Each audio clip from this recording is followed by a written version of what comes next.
Hey, what's going on YouTube? Alabama Reloader here. So coming to you this evening and going to be working on something pretty cool. This will be in the 6.5 Creedmoor, and what I'm going to be working on in this particular video, or it'll be a slight comparison, I guess, once the results roll in, but I'm just going to kind of talk through the reloading portion of this. Now, of course, I'm not going to cover case prep. These guys are already done and ready to rock and roll. This is, come on, Lapua, whatever.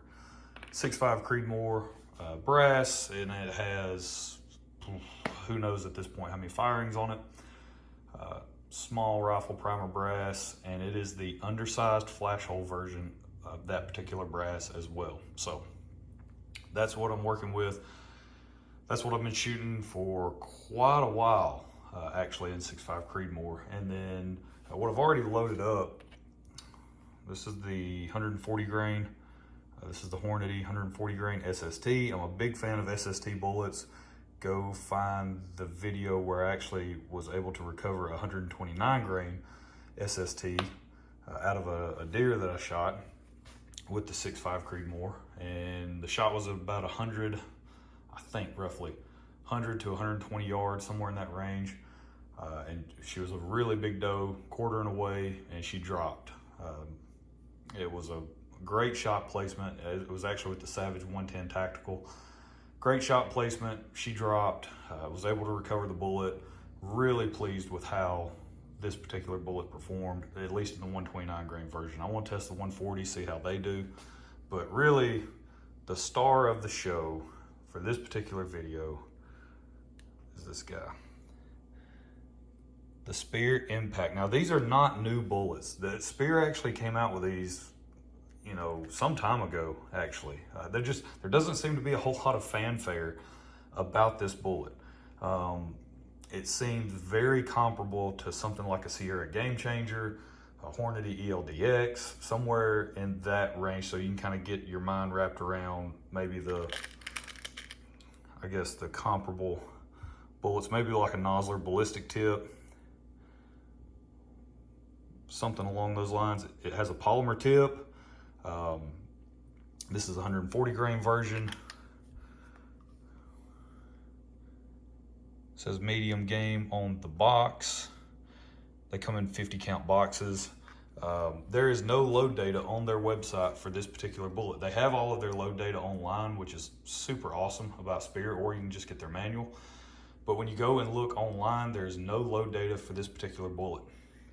But what they include in every single box is one of these guys.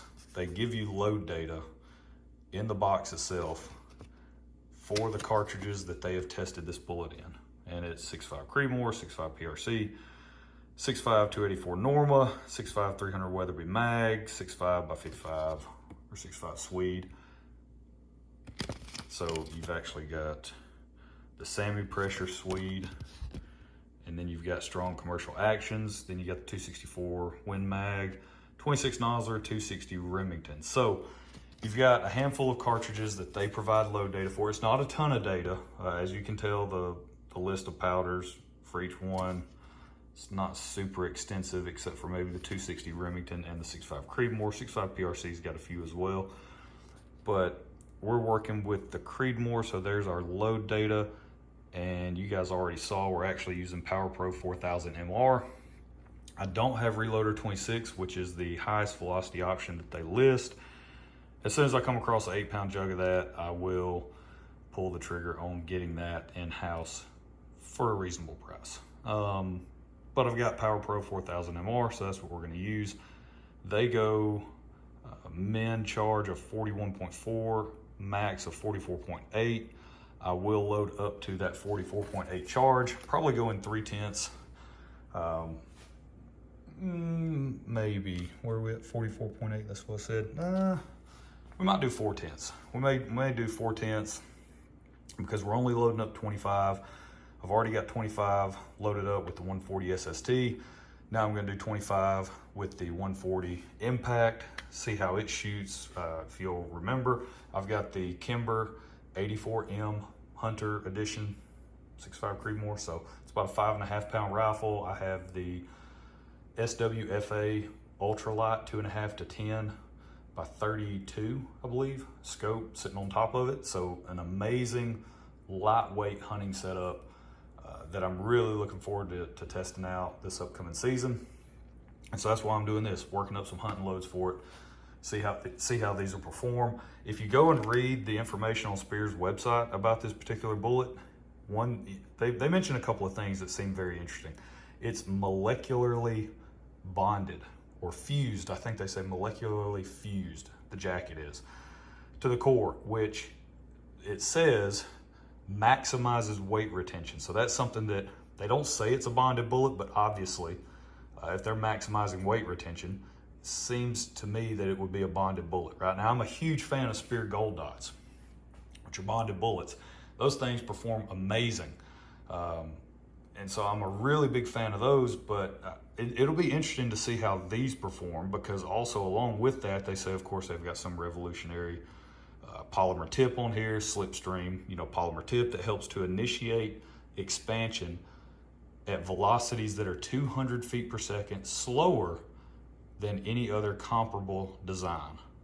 Okay, so that's talking about all their competitors who basically make a bullet similar to this, right? Polymer tip bullet for hunting applications. This one is supposed to expand. This polymer tip will initiate the expansion of the bullet at velocities that are 200 feet per second slower. So that means, if you want to have an effective kill, an ethical kill on an animal, you need to understand the bullet that you're shooting in the first place, right? You really have to choose your bullet wisely for its intended use. And I'm a huge fan of solid copper bullets, Barnes. You guys you see that a lot on my channel. I'm a huge fan of Barnes bullets. One thing you have to keep in mind with those particular bullets is the expansion velocity. Once you drop below a certain threshold, and they tell you what that is, the bullet's just not going to expand properly, right? And so that's something that you really need to pay attention to, especially if you're one of these people that want to get into this long range hunting thing and you want to take shots on game animals at distance. That's definitely something that you have to take into account. For me, again, I've said this, I don't know how many times in multiple videos, the longest shot I've ever taken on an animal is 185 yards. It was a doe across a draw. Shot her with a 223 69 grain Barnes match burner at 185 yards. She dropped in her tracks because I put it right on the heart, and she was done for. So she dropped where she was. That's the longest shot I've ever taken on an animal. Everything else is within that distance. And I think I've killed, well, the 6.5 Creedmoor might tie it now, but I might have killed more deer with a 223 than any other cartridge, but that's beside the point. So, yeah, so that's the game plan. The max charge that I'm gonna load up to. They have your overall length in here.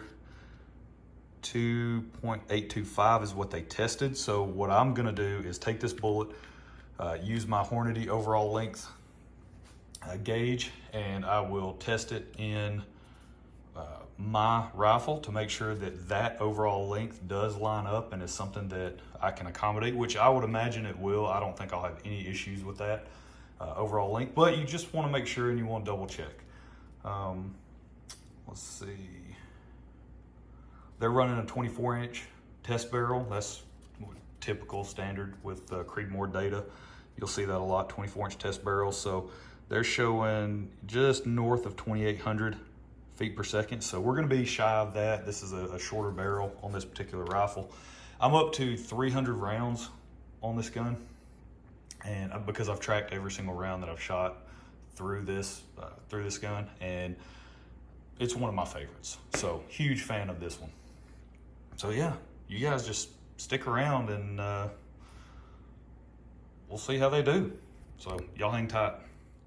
All right, so we're back at the house. We're gonna go over the results of this 6.5 Creedmoor test with the Speer 140 grain impact bullet, and really good results with that thing. I tested it alongside the 140 grain SST with Super Performance for the SST, and then Alliant Power Pro 4000 MR for the impact bullet, the Speer impact. So, gonna get right into it. The SSTs, nothing really to write home about. The overall, and so just keep in mind, these are 3-shot groups. Whenever I shot, I loaded up 5 rounds for each charge weight, for each bullet powder combination.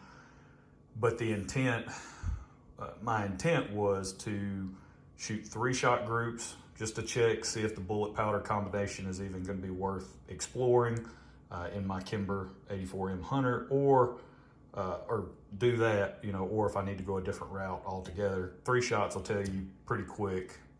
You'll be able to tell whether or not it's at least passable and something you need to explore further, or if you just need to move on, because the group ain't going to get any smaller after 3 shots. So, so from there, did that. So 3 shots, just a kind of a rough windage of accuracy, and then the last 2 in each group I shot just to check velocity, right? Just to see where we were at, sort of a baseline understanding of what the velocity looked like at each particular charge weight. Definitely not basing any type of SD or I'm not really putting a ton of weight in just 2 shots and gathering velocity. I just wanted to see where we would be in that 6.5 Creedmoor. I think it's a 22-inch barrel, maybe, on that Kimber. Yeah, I think it's a 22-inch barrel. So, all right. This is not really going to show you the target for the SST. What I am going to show you, though, is the target for the impact bullet. The SST really didn't do much until, and again, these are 3-shot groups, so you have to take this with a grain of salt. But again, these groups aren't going to get any smaller after that 3rd shot. So, didn't really have great performance right up until, this is actually the book velocity, or the book max charge in Hornady's manual for this combination. The 140 grain SST and Super Performance, it shows 44.7 grains as being the max, and their velocity that they hit was like 2800 or 2850, something, I think 28, I believe, something like that. It's much higher than what we hit, right? And looking at that on this Lapua small primer undersized flash hole brass, I'll show you the difference between this max charge that we were loading to and then the highest charge that I tested with 4000 MR, because there is a difference. So there's that. That's what the 44.7 grain charge looked like. So yeah, so there's that. If I do go back and work on this some more, I may actually go just a touch higher, probably not much though. Yeah, and just kind of see how it does. I may load up something like 44.4 or 44.5, and then just kind of work up in really small increments, somewhere in that range, and just see if that's obviously just an anomaly, or if it does tend to tighten up around that area. You know, anything probably something like this, 1.2 or better, I would be perfectly fine with. Just load it, and then for what I'm trying to do in terms of a hunting load, that should be fine. But for these impact bullets, they shot much better as a whole. And so for the Power Pro 4000 MR load, you know, started at 43.2, went up to 44.8, jumping 0.4 of a grain. That's the other thing.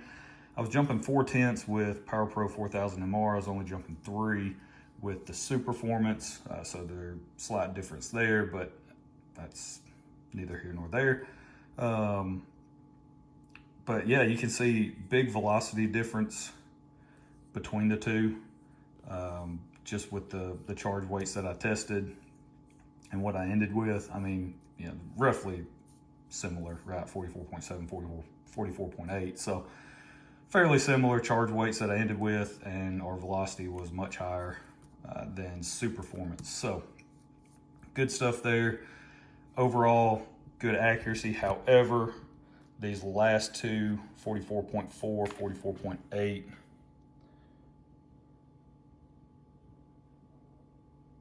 so I don't know if you guys can even see this. It probably won't focus right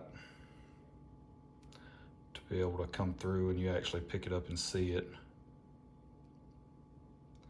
But the primers are definitely starting to crater with these last two groups. Didn't have any of that with this third one. Didn't have any of that with these first three, and then these last two, it's definitely starting to crater the primer, and then the last charge was worse.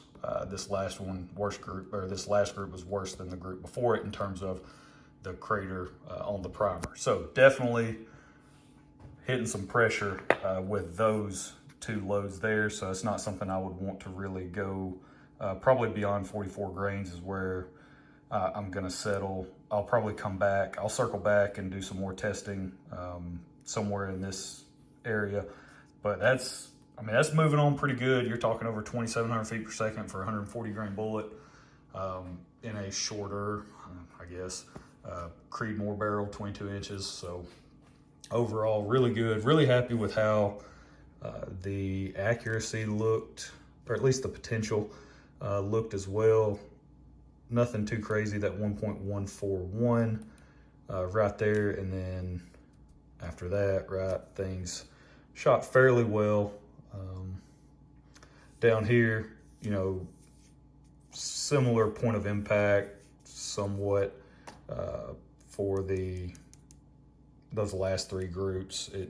There is a slight shift, but ever so slight. I mean, with three shots, it's kind of somewhat difficult to tell. Probably circle back and do some more testing around that 44 grain mark, 43.6, 43, 43.6 to 44, somewhere in there. Probably mess around with that. The cartridge overall length, 2.825. That does fit in the magazine of this Kimber, but I mean barely. It can't be 2.826. It is a tight fit, trying to fit in the magazine. That is the recommended overall length that Speer provides, that they tested with. So I really don't have the ability to stretch that out any further, do any type of seating depth testing where I go longer, right? Unless I want a single feed, which I do not want to do because this is a hunting setup. And so that's what it's going to be dedicated for. So really it would just be testing, my seating depth testing would have to be going shorter, right? So that would be my only option there. But that's it. Really pumped about the way these bullets performed. I ended up ordering another box. Really just extremely pleased overall with this bullet powder combination in this particular rifle. So couldn't be happier about that. Yeah.